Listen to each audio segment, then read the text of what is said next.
Malakas ang tiwala ni Representative Terry Ridon na maitatawid sa Senado ang impeachment complaint sa laban kay Vice President Sara Duterte sa oras na maipresenta na ang mga ebidensya. Kasunod ito sa nakuhang 54 na boto upang ituring na sufficient in grounds ang impeachment at maituloy ito sa paglilitis. Magbabalita si Milky Rigunan.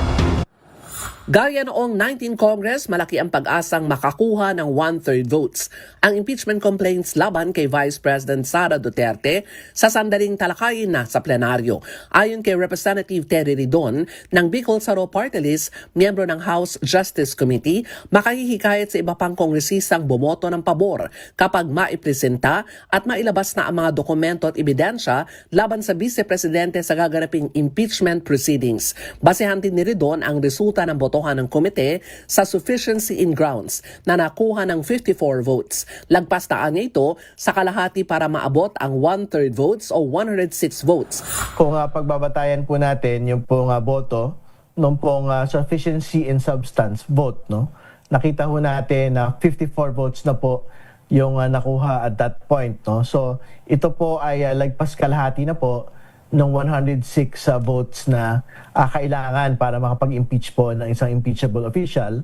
So tingin ko ho yung last 52 votes, no, para maabot po yung 106 minimum threshold para sa pag-impeach po ng isang opisyal.